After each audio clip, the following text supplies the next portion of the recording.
All right, ladies and gentlemen, give it up for yourselves for season 1, episode 6 of Philly Comedy Club presents the RUS GUTIN Experience on Zoom, everybody. Thank you so much for joining us. We're so excited to have you tonight on our mid-season finale before our staycation here at home.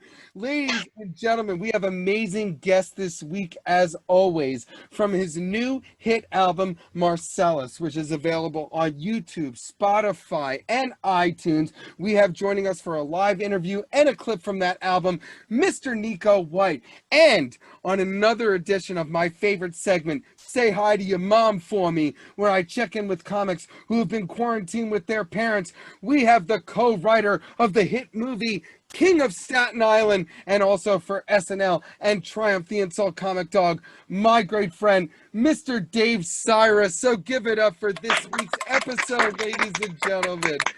Now, if you haven't joined us on a Zoom Room comedy show before, it's my job to give you the quick rules of the road. Number 1, if you haven't already, sit up straight, remove all children and animals from the room, and if you haven't already, go and unmute that mute button, because we want to hear your laughs, your definitely asked for applause, your sighs, and your guffaws while we do our amazing show tonight. Number 2, if you feel the need to talk to the person in the room that is with you, or maybe your pets or your plants, because let's face it, we've been in quarantine a long time, we've all gone a bit stir crazy, or you just need to take a long piss or a giant shit, go ahead and hit that mute button or block that camera and don't take us with you to those things. I'm sure you have a very nice guest bathroom with the little seashell bars of soap that are so fucking adorable. I know I've never used one, and you have an excellent wallpaper pattern, but go ahead and block us and mute us, and then when you're done doing your business, go ahead and unmute us and join us again. Number 3, if you feel the desire to heckle or disturb the show on a regular basis, in the old world, I would offer to have our large Dominican security guard physically remove you from the room. But here in the virtual world, I will just click a button and then send you off to space in one of Elon Musk's rockets. So not every change from real world comedy to virtual comedy is so bad, right, Dave? And number 4, again, please sit up straight, smile, and enjoy your Zoom Room comedy show. Ladies and gentlemen, give it up for the intro and the rules. Now it's time for segment 2 on the RUS GUTIN Experience, where every week it's the QUARAN-BITS and POPPA RUS thoughts of the week. Now, this week has got me thinking. It's the summertime, but it's a pandemic, and I'm a little disappointed for my son Rocco and my daughter Sophia because they don't get to go to summer camp this summer. I did get my money back on the deposit, but they don't get to go. And it got me thinking about all of my summer camp memories. Now, if you can't tell from my Coke Mule energy here at the top of the show, I am obviously a little special needs spaz nugget who was pumped full of Ritalin growing up with ADHD and all of the special needs. So most of the summers when I was growing up, my parents actually sent me and my little brother to spaz camp. That's right, spaz camp. It was a camp for little Jewish spazzes, you know, who were hopped up on Ritalin, sequestered in the middle of the Pocono Mountains of Pennsylvania because no other camps were willing to deal with us. Now, everybody, obviously, because this was a spaz camp, every activity could only be 15 minutes long, you understand, okay? But we did get a lot done in the day. You'd be surprised, okay, with that many activities. And the name of the camp was very telling. It was Round Lake Camp. Now, my little brother still insists, Russell, is because the lake at the camp was round. It is not. It is because all of us, without our Wellbutrin or lithium, were just running around in fucking circles all day, nonstop, no matter what. Okay, now, the other thing about Spaz Camp that I really love is that most of the kids at Spaz Camp were generally medium spazzes, you know, just PTSD, very violent, cursed all the time, like me and my little brother. But some of the other kids at the camp, God bless their hearts, they were a little extra, as the millennials say, in the needs department. And they couldn't always control their sexual urges, if you will. So picture for me, if you will, the counselors would try to get us to play soccer. So all of the violent spaz monkeys were just punching each other in the face. Nobody's using their feet at all. But little extra needs Billy, of course, he goes to the center of the pitch. He's dropping trow. He's jacking it in front of all of us, twanging that thing like Arlo Guthrie, giving us all a free education. God bless his heart. And also, for the record, little Billy was blessed. There are some things you can't unsee from Spaz Camp. Now, speaking of athletics at Spaz Camp, I am proud to announce that while I love sports, obviously, as you can see from my office, I am not a very good athlete. However, at Spaz Camp, I was an absolute star of the swim team at Spaz Camp. Now, I know you're all very surprised that we had a swim team or organized athletics of any kind, okay?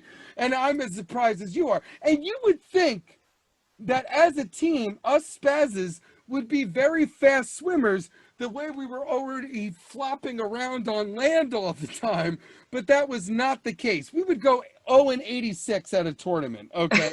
But I would say the number one skill that I had that made me a star of the team and a seminal player on the team was my ability to pay attention long enough to actually start any of the races. You know?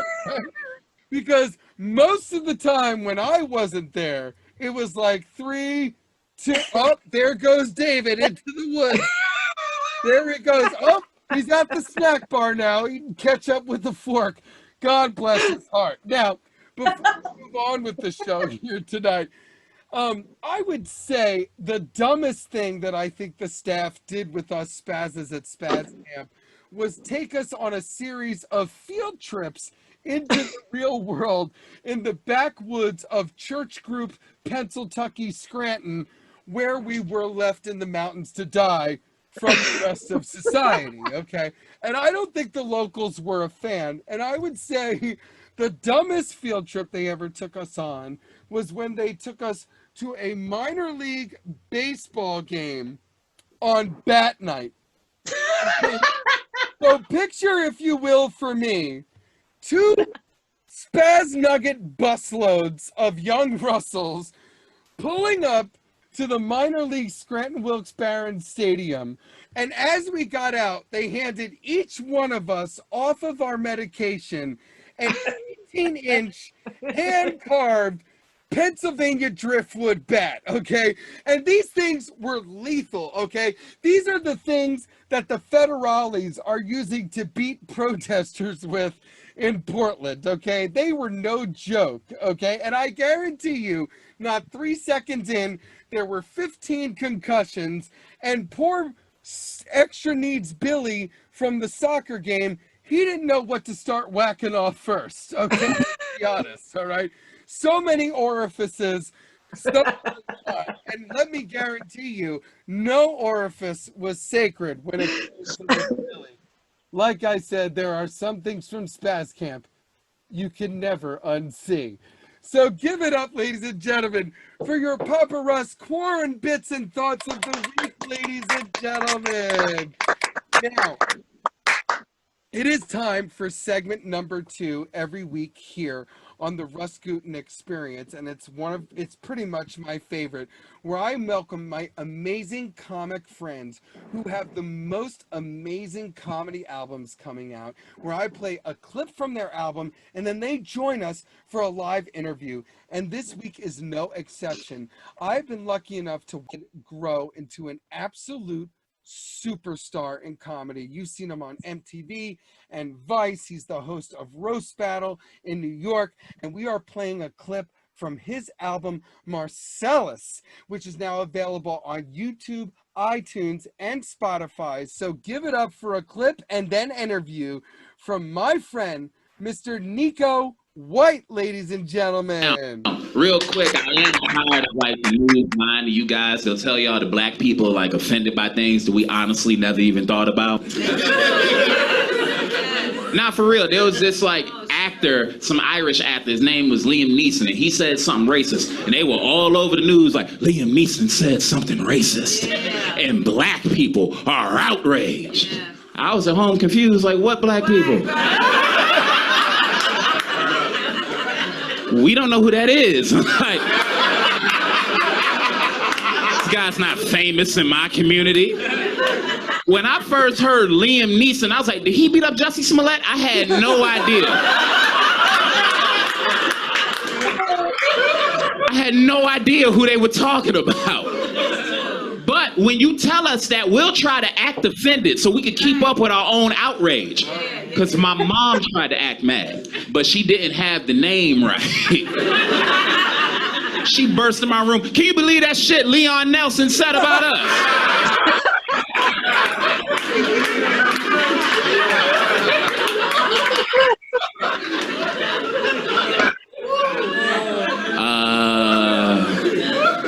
Who is Leon Nelson?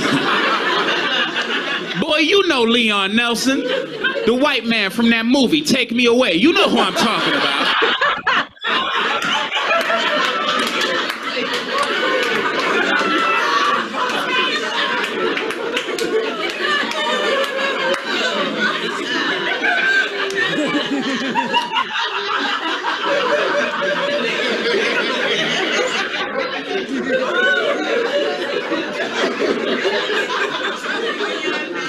Now, my mom is good like that because she's older and she has perfect timing. I remember when Amy Winehouse died, we were watching the Grammys that year, right? And they said, coming up next, we're going to pay tribute to Amy Winehouse. Without missing a beat, my mom walked in and said, the fuck they going to do, smoke crack? I've never laughed harder.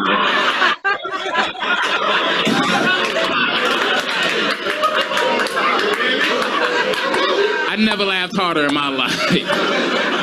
Because all I could imagine was them coming back from commercial and everybody in the Grammys having a crack pipe and a lighter.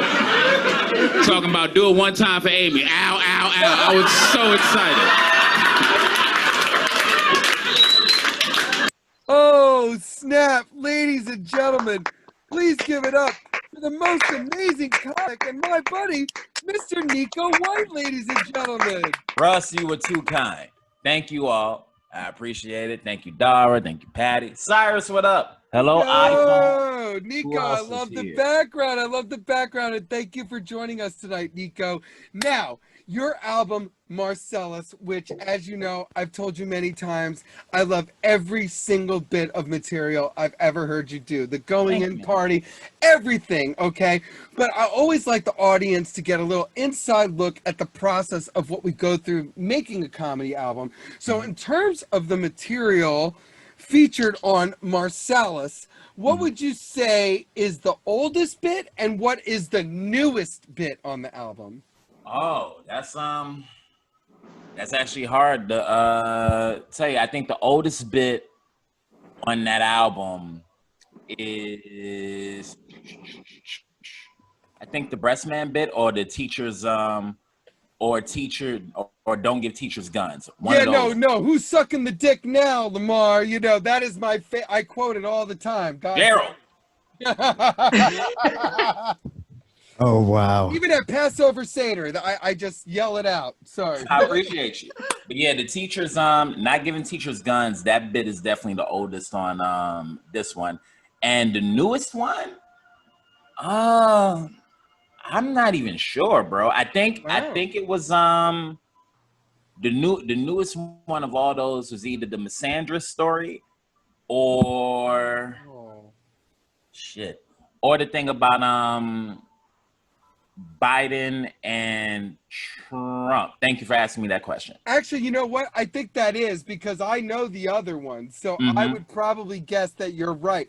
And I just love people to know that because I don't think sometimes they realize some things are quick fired right on the skillet. And some things have been slow burned, slow cooked for 7 years or something like that. But there it is on the album. Thank you, Nico. I always love No doubt, brother. Thank you. All right, what now. Talking about, Russ?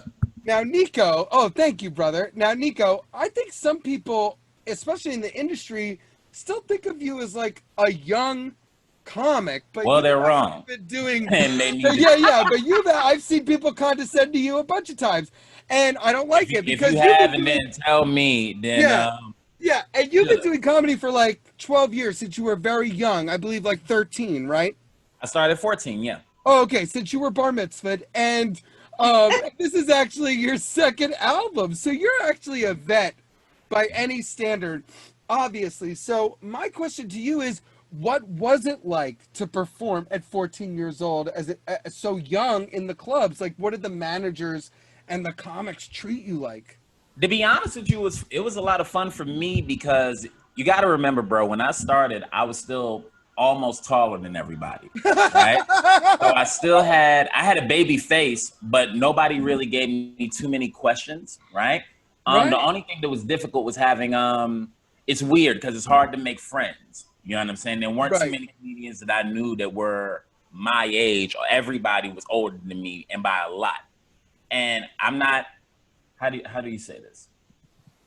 I never walked into places with my head down, right? So there were times where I remember somebody who became a really good friend of mine, they said to me, I was like, man, I remember when you started, I thought you were so cocky. And I'm like, I'm shocked that you thought that considering you never spoke to me. You know what I mean? Right. Like, you would come in and you would just like be to yourself. Dog, I was 14 and I literally had homework I needed to do. Right. Yeah, no, there's a shelf life on this activity, Yeah, and then you had some people that were it's weird because some people filter in, some people filter out. There was some people that I met that were really they were kind of shitty about me being as young as I was. Oh, you'll only be here 2 weeks. Right. That was what? Almost 13 years ago, and all of those folks are gone now. So yeah. Funny how things work out. No, and you know what? For me, Nico, at New York Comedy Club, I started at 19 in 1999. So they used to have me. Happy 20th year, man. Oh, yeah, thank you, 21. 21st. And they used to have me wait outside until it was my turn, and then I would have to go immediately after, even though I went to theme school. I had to do that. Yeah, and not at the clubs, but like bar shows. It's funny because I was closing a bar show for Alex Carbano and Kate Wolf. They used to have a show at the spot called Angels Kings, like 10 years ago. And they had me up, and the bouncer told me, you can go in when it's time for you to go on, then you got to get right out. Yeah, that's it. And it was like, and it was cold out, dog. And this grown man looked me right in my eyes and watched me. Because you know how sometimes when you're younger, you wear, my fashion ain't been all that ever, but I had a really, really thin leather jacket. Because I never liked getting big coats. I didn't like wearing just one layer. So I would do a jacket and a hoodie. That night, both the jacket and the hoodie were both too thin. So I'm just outside freezing, literally shaking like King, bro. And he's looking at me like, no, you can get the heat when you come in. That's right. In my set, and literally when I got off, he came back in the bar. It's like, young man, time for you to go. Yeah, no, that's, and you and I have not really gotten to talk about that, so I'm very interested to hear that. And like I said, comics got kicked out of beauty bar, got kicked out of Town Square Center was always cool, but I got kicked out of beauty bar. I got kicked out of 1 and 1. I got kicked out of Village Lantern tried to kick me out one time. Oh, Jesus. In that place, it was lawless. It was always lawless. How are they going to enforce one law and not the other 16 they're violating? Yeah, no. And other comics used to say to me, Nico, they used to say, oh, is your dad going on tonight? And I'd be like, yeah. And then they'd be like, all right, Russ, you're up. I'd be like, fuck you, assholes. All right. Now, 3, Nico, you have been the host. I came up with a guy named Rel Battle at the Comedy Store. He's the co-creator of Roast Battle. And you have been the house host the last few years of the East Coast version of Roast Battle at New York Comedy Club, which is celebrating its 6th anniversary today. And you do a fucking amazing job controlling all the chaos because it's like Thunderdome. It's nuts. So 2-part question. Who are the best roasters you have ever seen? And B, what is the meanest or darkest thing you have ever heard said during one of these shows? You know what's funny? At least one of them is already here, and he's in both categories. It would be Cyrus is one of the best I've seen. I was betting on that. Yeah, baby. Cyrus and Mikey Mays, 2 of the best that I've seen. Love Mikey. And the best one that I've heard was I forget who it was. I don't know if it was you and Rob Ryan that were going against each other, but he tried to like rap at you or something, and I could fill in the gaps on that. Give it a notorious. Well, what he said was he did like a rap song, which I did not expect to hear, and it's really, really funny. You brought up Mikey Mays because what happened was a couple weeks earlier, I know someone who was facing Mikey Mays who does rap, and I thought of this line. Oh, this will be a good thing to say if he raps, which I don't think he did. No, he did. And then like a week or two later, I'm in front of someone rapping, so I get to now use this joke that I had ready as if I made it up on the spot. He did a rap about The Simpsons that was like, it wasn't funny, but it was in the way that like, and Rob was really, really good, but the rap wasn't really funny. It was just one of those, it was one of those, when a white guy raps, people act like it's a magic trick. Yeah. And then I just waited, and they all applauded, and I waited for the applause to die down. And then I said, "Good one, Notorious FAG." Yeah. Bro, the room shook. The room shook, and the reason why it's my favorite is because you could have gave me 10 chances to pick what Cyrus would have said, right? And in my mind, I had a way that I thought that he was going to come back, and I don't know if you notice when you do this, Cyrus, this motherfucker has a smile on his face, like a shitting eating grin. And I'm like, why does he look like he's going to hurt this guy? Notorious AG in the crowd went haywire. And I would not normally use that kind of term in comedy, of course. No, Never. But, it's Different rules at Roast Battle. Yeah. Different context, fam. But yeah, as far as being the host of the battle, man, they make it. You know what I'm saying? They make me look good. You know? Oh, absolutely. Yeah, no, I feel like they're just it's like once they start going, you're just like a witness to it and just reacting in real time. It's all them. Amazing job. All I'm doing is showing up, saying names, and getting going. Yeah, no, and I've only ever opened a roast battle in LA and New York because admittedly I can only dish it out but never take it. All right. Oh, I've never done one myself. Yeah. No, I would never. I would take that stuff to the grave. I would never get over it. All right. Number 4. Now, Nico, I'm going to tell a little bit of a story here, but Mark Gerber was on a few weeks ago. Now, you and I have done a bunch of amazing shows in New York, but in the last few years, mostly we've gotten to do a bunch of amazing shows at our old Philly venues and our old AC venues. We're going to have new venues in the new world, but we've had a lot of experiences together. And Mark Gerber and I were talking about on the show that magical night that was the best night ever we had at our old venue in AC, which was really a giant nightclub that we did comedy shows in before it became a nightclub at night. And you absolutely gave the best set that I have ever seen in 21 years with my own 2 eyes, especially in person too. Like I'd never seen anything like it. And the audience was so on fire that I even got the GM to set off the confetti cannons at the end. I even have a picture of it right there on my wall. You can't see it. And the audience gave you like a 2-minute Broadway style sort of standing ovation. So I know I've given a bunch of the context, but I can only ever remember these magical nights as a neurotic Jew showrunner who's messing with the sound. So I've always been curious to ask you, what are your memories of that night? What's your point of view? That's one of those things that your ego needs. You know what I'm saying? For like when things do get hard, because you know it's not going to be that. If you have a show that good on a Saturday, you know the next Sunday through the following Sunday, You're eating. you aren't going to get the reception you might be looking for. But for me, it was special, bro, because you know Atlantic City Comedy Club, you don't know what you're going to get, right? So the fact that those folks came out and they had that much fun and they went that crazy, whatever you can call a perfect storm, whatever happened to make that happen. A perfect storm. Perfect. I hold that show in my memories, man, because I ain't never had nothing like that. Oh, you know that what is I'm saying? Absolutely the best. Confetti falls out the goddamn sky. And what's funny is that the confetti I don't know how, had like slipped out from the ceiling during the set. Yes, earlier. Yes, there was like an early, because I was trying to get it ready and I accidentally like grazed the button.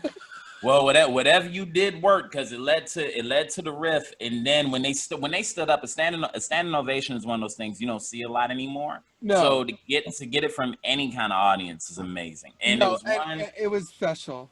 There was one older couple that was there, black couple, and this is what stuck out to me.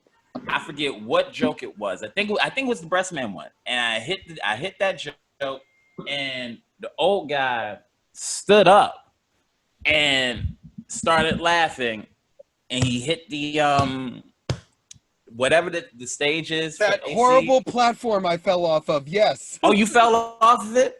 Yeah, oh wait, I don't even tell me. Call me and tell me that. But he got up and he started smacking the stations. He liked the joke so much. To be honest with you, that part of the night was my favorite part. Then when they stood, you know, I could put that in a bottle. You know what I'm saying? Oh, but dope. Absolutely the best thing I could possibly hear, Nico, because it really was just so magical. And Mark was so good that night, and you were so great that night, and it was really, for me, my favorite night in that venue, and I thank you so much for what you did that night. All right, Nico, last question. Last question, and thank you for that mighty gift. You are considered in my community a comic, somebody that we break out of the green room and shut off our phones and lock in to see how you do that night. I love it.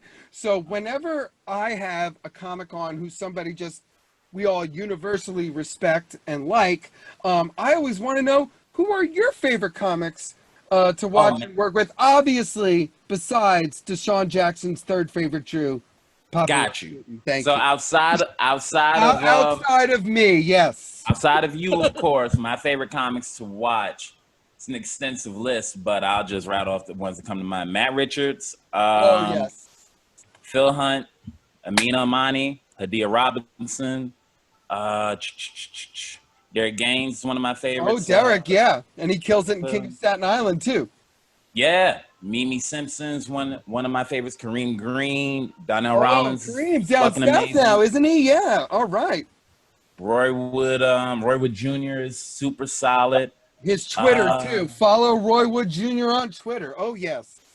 Leonard Oots, Khalees Hawkins, bro. It's too many. No, it's too many, but you mentioned a lot of people that I'm lucky enough to say that I can confirm. Matt Richards, and other people that just killer. Phil Hunt, too. You brought him a few times to open for you in New York. That dude just smacks the audience. Super precise. That guy is one of the best comedians I've ever seen. When it comes to being like writing jokes, his name doesn't come up half as much as it should for someone that writes very concise, no fat having material. They're perfect. Yeah. Yeah. So also, again, I want to say also shout out to Derek Gaines, because I gotta get the chicken, and the chicken is one of me and my wife. One of my favorite bits. Yes. He opened for me at Punchline Philly, and me and my wife are still quoting it forever and ever. Ladies and gentlemen, holy shit, I chased him to do it, and he is the man. Please give it up for my buddy, one of my favorite comics and humans, Mr. NEKO White. Brother, thank you for having me. All y'all have a good night. Cyrus, all love, brother. Good to see you, man. Love you, Nico. Thank you for doing the show. Love you back, and anytime, man.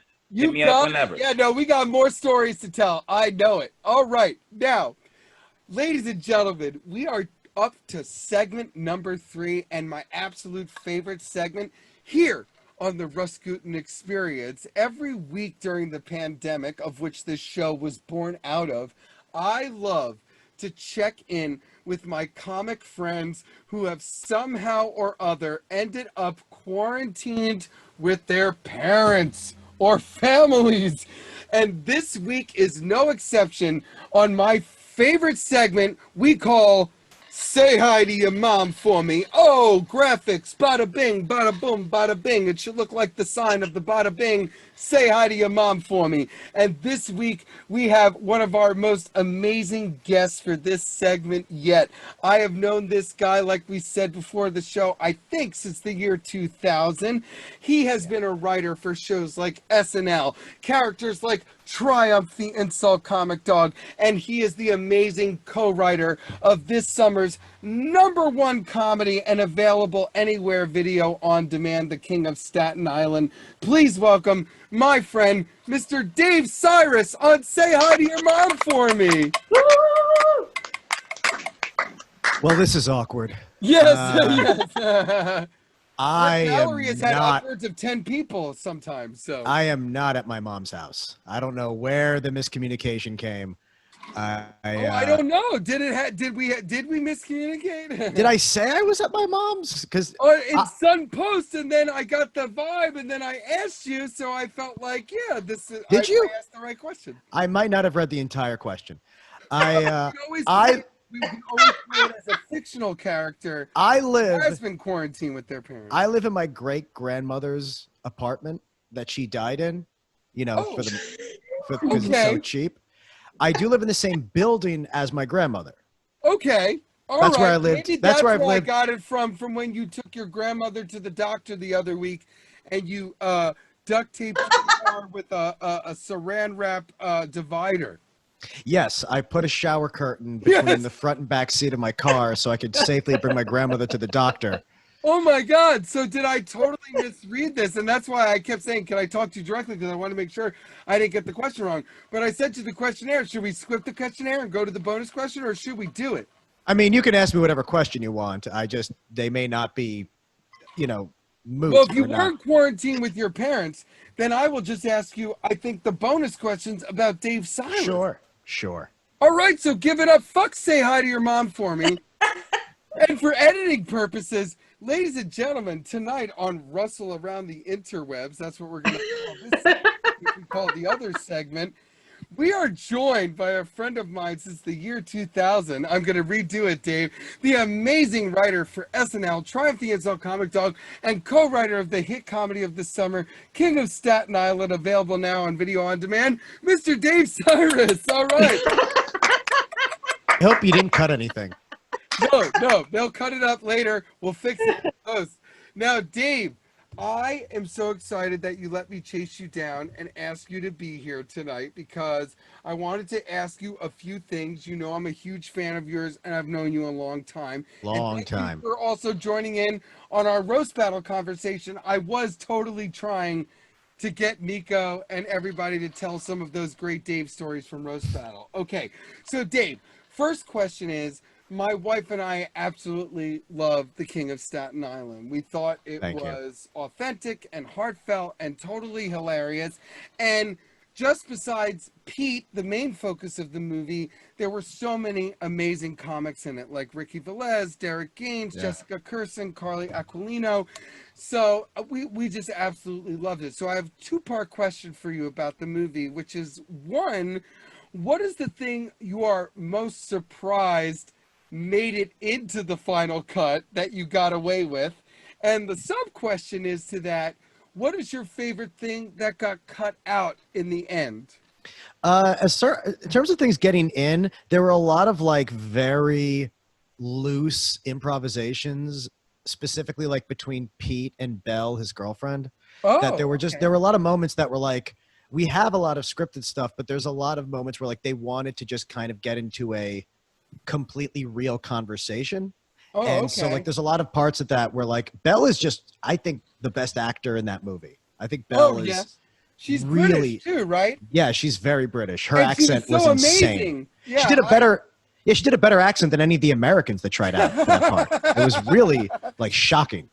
And so I thought that like there was a lot of stuff that like was very loose and real that was kept in, that kept that that's why we have such like a real kind of thought to it. That's why it came off as so natural for that reason. We felt connected to their relationship. It was complicated and there was a lot going on underneath, and me and my wife absolutely loved that part of the movie.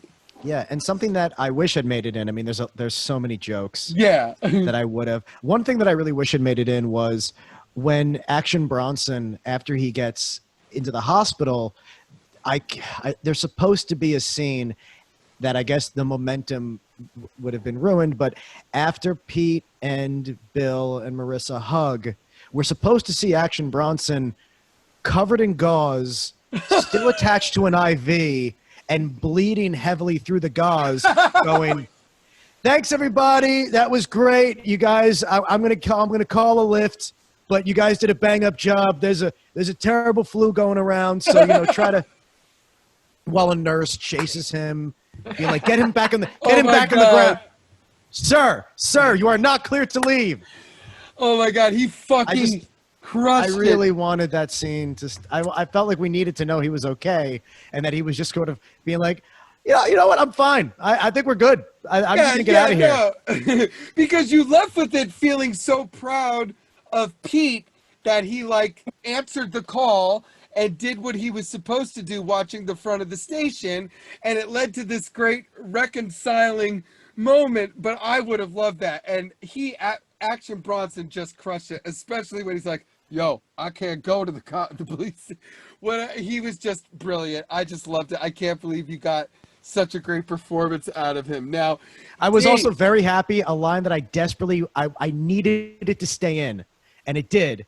Was where it's a reference to Kingsman, where he says, "Is there like a foam or something that can fix this?" Yeah, no, and I love Kingsman. That's so funny that that's you bring a reference that to up. that. Yeah, that's why I added that. The foam line was specific to Kingsman. Like he thinks there's like a foam that'll fix. And did they say that was like too inside? But like nerds like me would have loved it because I'm obsessed with the comic and I'm obsessed with the movies. It made it in, but it was one of those things where I had to repeatedly remind them, like, make sure that part. Wow. The word foam stays in, and it probably was lifted from another line because you don't see him say it, you just hear it. Is it? Oh, okay. It's off camera because I've seen it twice, I think so. But I do need to watch it one more time. I think I think it's off camera. You don't see him say it because I was just like, you have to have the foam line. Oh, that is fucking incredible stuff. And you know, Dave, I do have other questions in that department that maybe I get to ask you later, like having a scene with Robert Smigel and Jessica Kirson in the same scene.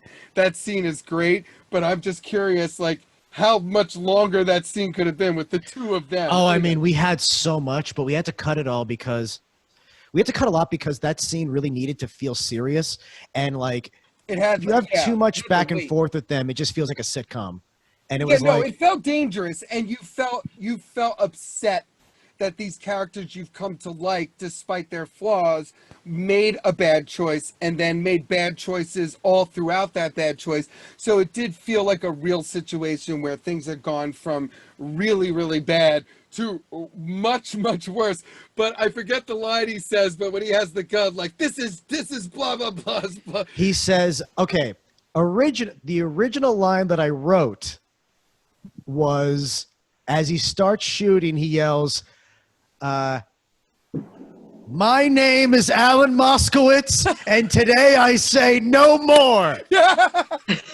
And it changed, and it ended up being, "Not this time. This is Alan Moskowitz's time." Yeah. And the name Alan Moskowitz was very important to me. It just felt like one of those really funny Jewish names. Yeah, like I went to high school with someone named Moskowitz, and it just felt right. I loved it. It was just the best. And my wife and I, like I said, were like, "Oh my God, that scene must be 15 minutes in reality." Okay. Yeah, it really, there was so much bickering we had to cut. Oh, that is, like I said, Dave, I could do an entire show asking about the movie. All right. So this is the last question and bonus question that I had for you, Dave, and you're very, very gracious to let me ask it. One of me and my wife's favorite things, not only in comedy, but in life, is none other than Triumph, the Insult Comic Dog. I even have his album Come Poop With Me, the double deluxe edition. I used to listen to on long road trips. So I just absolutely love Triumph. I'm sorry. I actually had another question after this. Okay, so my question for you about Triumph is two questions. One, which is what's the origin story? How did you get to write for such an iconic character? And two, what is the meanest thing you ever got the privilege to get Triumph to say to somebody? Well, after I finished SNL, I was on tour with Pete and Ricky. We did a bus tour, and Triumph's Hulu special was the first thing I was ever given the chance to just write a packet for. So for SNL, SNL was interested in me already because I was Pete's co-writer before he was on SNL, and they were interested in me because of the Justin Bieber roast. They were very happy that I made him look good with the jokes I wrote. Because I wrote half the jokes in that. Love that. So that was a situation where I was coming in as Pete's co-writer. It made a lot of sense. With Triumph, though, I was just a guy blindly sending in a packet, which he doesn't hire a lot of those guys. So I got hired just from a packet of jokes. One of those jokes ended up being not used, but was in the Rob Lowe roast. Oh! One of the jokes in my Triumph packet was... Ann Coulter, if you're here, who's scaring the crows away from our crops? Yes! Oh my God! So I just wrote a packet, and I started working on the Hulu show. And first, we're just sitting in this room with like a lot of people I really respect in comedy, like Robert and David Feldman and stuff. Oh. And I was the first time that we actually filmed something that I was working on. We filmed this thing that never got used. We got a bunch of like pundits, reporters types, and we were going to have them, we were going to train them to deal with protesters and deal with the like riots or whatever that might happen outside the conventions. So there was just a lot. So basically it was like putting these reporters, and it was like people who are like really respected, like Crystal Ball and like a lot of people that I knew. Jesus. And one of them was my agent's husband. Oh, very nice man, John Podhoretz. Very funny guy. He's a pundit. He's an anti-Trump Republican. Yeah. So a hero. And he knew. He said hi. He was like, "Oh, I'm Ayala's husband." When he came in, it was like, "Oh, you know, very very nice guy." And I love Ayala too. And the first time I ever got to see Triumph say a joke of mine, it was him saying to John, who, you know, very happy I got to see someone I know at the job. It was him saying to John a joke that I actually wrote for a different guy that wasn't there, that was probably more appropriate for they're both bald, but the other guy was a little, I'm trying to remember what his name was, but Jonathan something ad. Anyway, the joke that he repurposed for John was, what powers did you get when you were bitten by that radioactive hard-boiled egg? Oh, shit.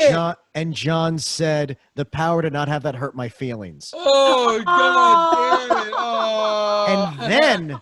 And then John agreed to put on a full black vinyl GIMP outfit with the mask too. And it was one of those masks that has like eye holes and then a triangle for the mouth. Oh. So it's like a triangle, gross. Triangle, triangle. And I called him the Jiggle Knot.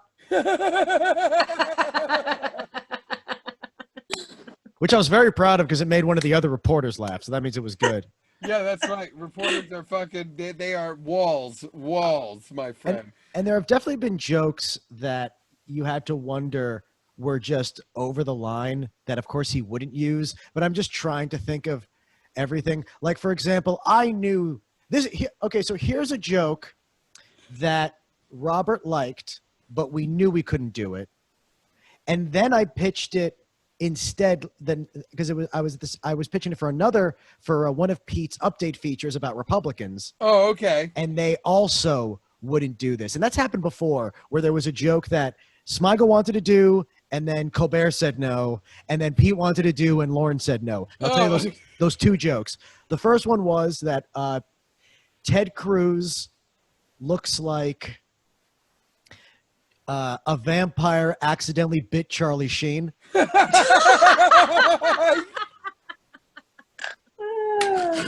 And the other one was... What's wrong with that? Why would that... Okay, go ahead. Steve King... people say Steve King is racist, but he's actually reverse racist because when he sees black people, he backs his car into them. And he has a backup camera. You know what I mean? White privilege. So this is... Oh my God, Dave, that is great. Now, Dave, I skipped one more question, but you actually kind of led into it, so it was actually a better order. So as usual, you're rewriting everybody's work because you're smarter than everybody, as I've always said. So you, and again, and I really mean this, Dave, and I appreciate the opportunity to say this.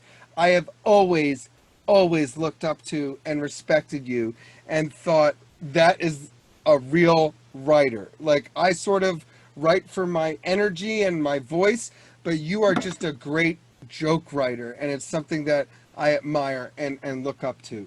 And you have actually written for a little show, like you said, called SNL. Don't know if you guys have heard of it.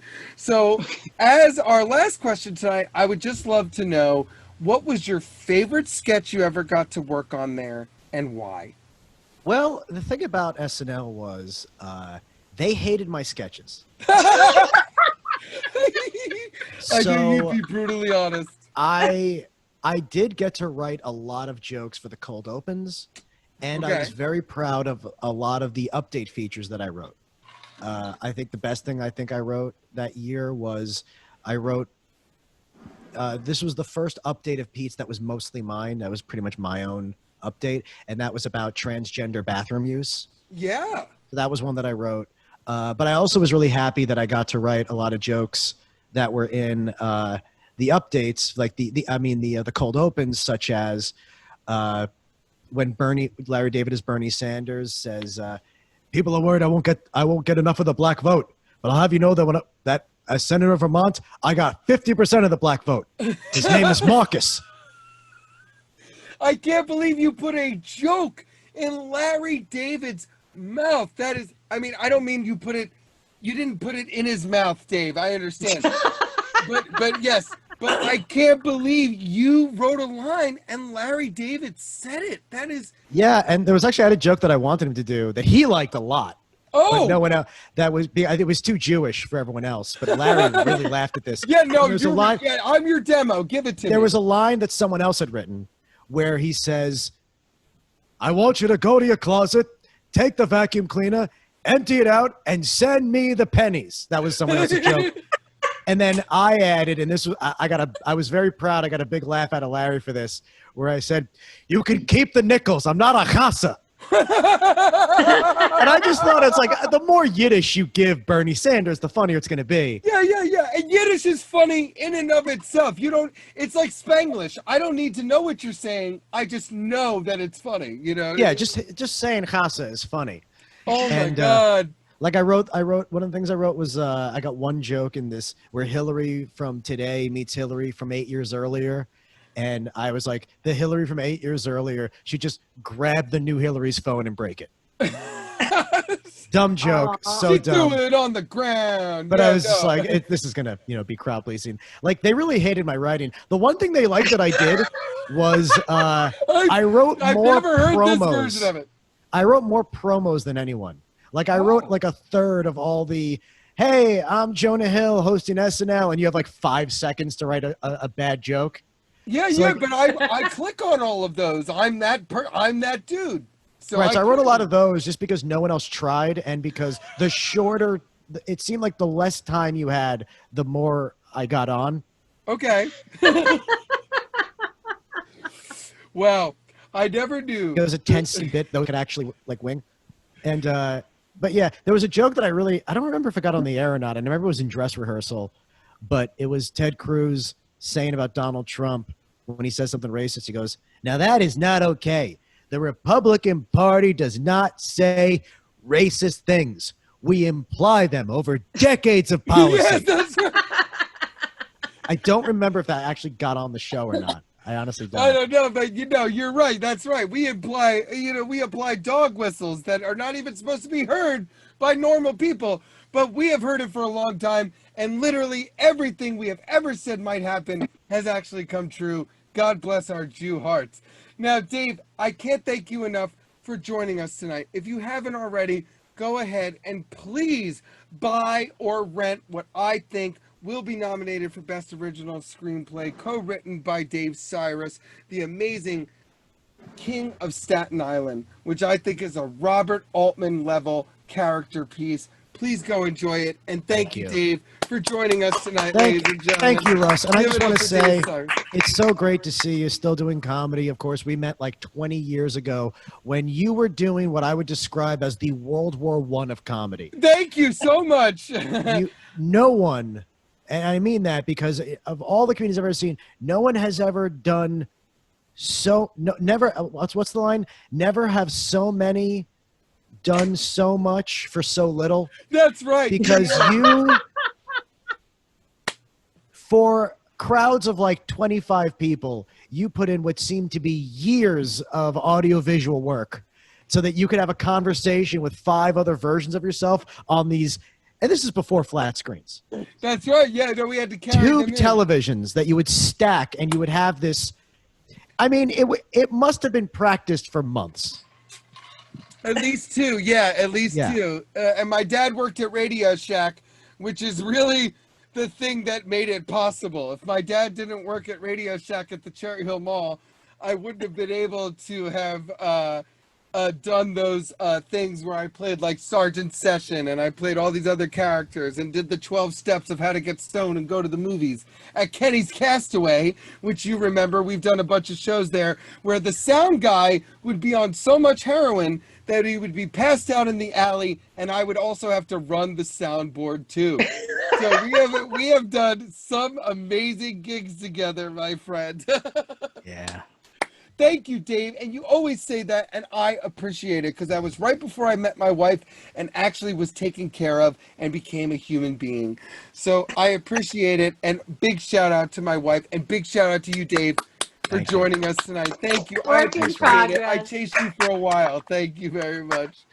All right, ladies and gentlemen, we are down to the last segment of our mid-season finale of Season 1, Episode 6 of Philly Comedy Club Presents the Russ Gutin Experience here on Zoom, where we end the show with a little session I like to call APA, Ask Papa Anything. So in honor of the King of Staten Island and movies tonight, it is a movie-themed Ask Papa Anything, where I have to be funny on my feet, and I don't have to be truthful, but I do have to answer your questions. And we will take a question from the gallery. Anything about movies, go ahead, throw it at me.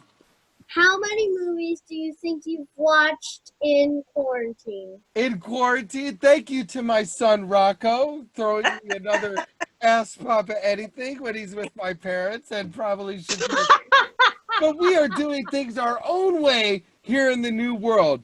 Rocco, I will tell you that during quarantine, I have already rewatched almost the entirety of Star Trek The Next Generation. I am on episode 5, season 5, episode 7, so almost done that. I have bought and rewatched the entire John Wick trilogy. I have also watched Extraction, The Old Guard, every single Mission Impossible, every single Lord of the Rings. I also just received my new Lord of the Rings Blu-ray, and I have watched the entire MCU and all of Stranger Things again, and all of Cobra Kai again during quarantine, both in my TV room, on the toilet, and in my office. Thank you. More information than we needed. Thank you. You're welcome. You're welcome, society. So I want to thank everybody for joining us tonight on Season 1, Episode 6 of Philly Comedy Club Presents the RUS GUTIN Experience here on Zoom. Also, a special shout out to my guests tonight, Dave Cyrus and NEKO WHITE, for joining us. They are absolutely the best, and I can't believe they even agreed to be on the show.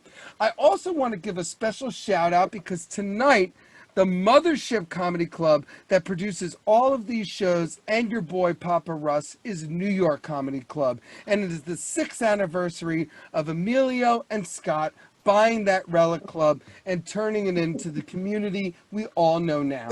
I am absolutely so proud to be a small part of that team and that family and the Philly and AC part of it, and the New York part of it, of course. And shout out to Comedy Records and 800 Pound Gorilla Records, who have supported us this whole time. We are on hiatus next week, so I can take a staycation with my family and my wife. I can't announce who our guests for our last 2 episodes of the summer are, but if everything gets confirmed, they will be amazing. And lastly, even if baseball gets canceled, before I leave you, go Phils, go Sixers tomorrow, go Flyers on Sunday, and go Birds if we even have football. Thank you so much. Stay safe. Which Good we night. won't. Thank you, guys. Bye. I'm telling you, we won't. I'm telling you, Hey! we won't have baseball.